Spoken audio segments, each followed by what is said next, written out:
So it looks like those players are joking about the Desert Oasis pick, but so far, interesting games. StrifeCro has been countering just super hard against Drewbie. Every time Drewbie does significant damage, StrifeCro just says, well, I guess I don't have any other choice. I'm going to take all of my units and go kill his base.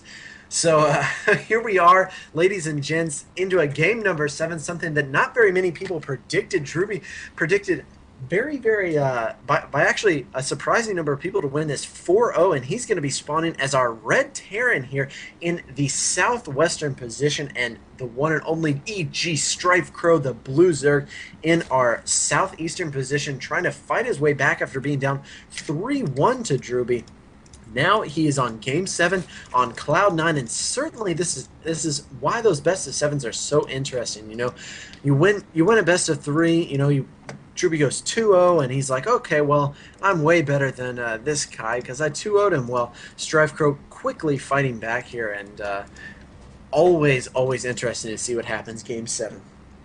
Yeah, certainly. All the cards are on the table. What's really going to be interesting is what are these players going to do? Are they going to revert to that super safe build that they cherish and love and know oh so well? Or are they going to try something a little more cheesy, maybe a little bit extra aggressive, something to try and catch the other off guard?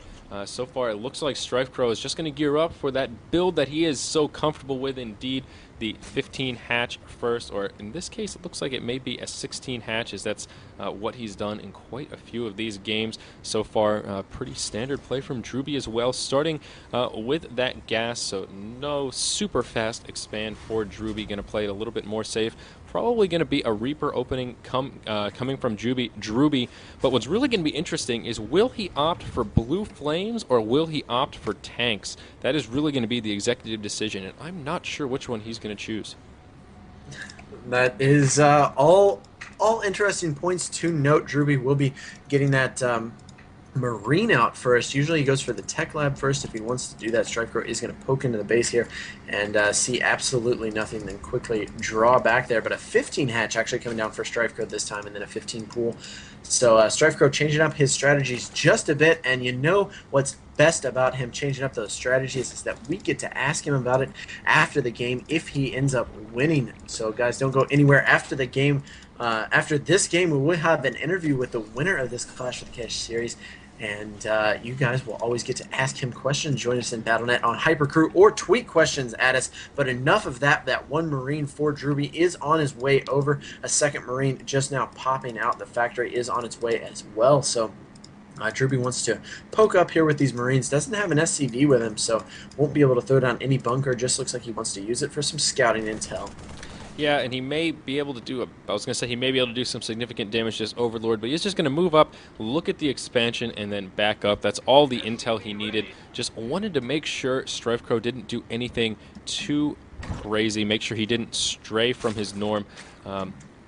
And have to deal with any kind of a one-base, muta, or some sort of weird tech route. So Drewbie's going to feel pretty safe to expand as well. There it is right down at the natural. Once again, kind of a weird play to go ahead and just drop it down at the natural. Not something we see too often, but something that has worked well for him in the past in this series. We're going to see the reactor come down on this factory, so there will be some Hellions coming out as an opener. Obviously no blue flame, at least right away, so we'll see what he does with these regular Hellions, and we'll see how many he actually produces. Going to take a look at the Harvesters very quickly, and still dead even, sitting at 21. Both players doing a good job with that Harvester production. StrifeCro does have 4 more queued up, though, able to drone up pretty aggressively. The first 2 Hellions are out on the field, and they're going to head straight over to StrifeCro's base, and could do quite a bit of damage. StrifeCro does have control of that Xel'Naga, will see the Hellions, and should be able to prepare accordingly. A few more Lings on the way out. Speed just now starting, and a Spine Crawler down at the top of the ramp above the natural. So StrifeCro should be in a great position to deal with this. Once again, the SimCity hatchery coming down to prevent those Hellions from really doing too much damage. The Queen on hold position and going to block that ramp. So great play from StrifeCro so far, playing very defensively but very well. And there it is, Janitor. The blue flame tech is afoot, and Drewbie is going to go for that blue flame play once again.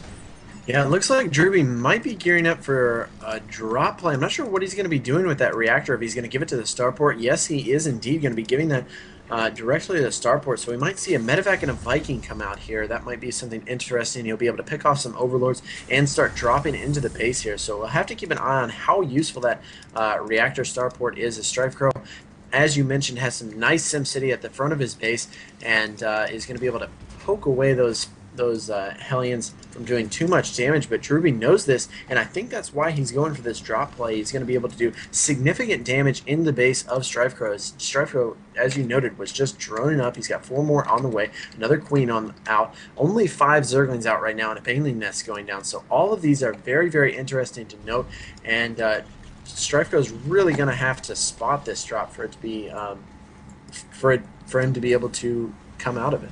Yeah, we do see one Overlord is down here in a pretty good spot. There is a slight gap in the vision, but I think StrifeCro will be in an okay position to scout a drop coming pretty quickly here. Time will tell as the medevac is loaded up with 4 blue flames, and it looks like he is going to head right into the path of an Overlord. Regardless, though, there are no static defenses in the main here, and all of these drones are going to be vulnerable to these blue flames. Obviously, we do see StrifeCro has scouted this coming down. The Queen and Lings are trying to get in a good position. Will Drewbie continue with the drop? Looks like he's trying to find a hole in the defenses here and considering unloading, and he is going to have to retreat, it looks like, here, as the Queen will go ahead and scare that medevac away. Drewbie's probably just going to let this sit here and wait for that golden opportunity. He's going to look for a hole in the natural here, but definitely going to play this a bit cautiously as he doesn't want to lose these units.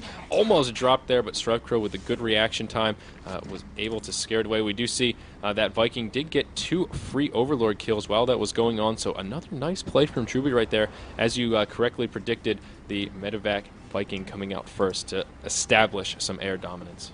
That's a great defense there by StrifeCro. Even though he had so few Zerglings to be able to deal with that, he just kept the Zerglings underneath the medevac and was going to get an instant surround on those Hellions. But Drewbie is not relenting with this drop, and it looks like he will be able to drop pretty successfully actually into the base. If he goes in right now, we'll be able to drop into that part that StrifeCro cannot see, and it's going to be very, very difficult for StrifeCro to stop. StrifeCro is going to have to be on his game, but here it comes. Drewbie is going to happily land all 4 Hellions, and now he's going to move in.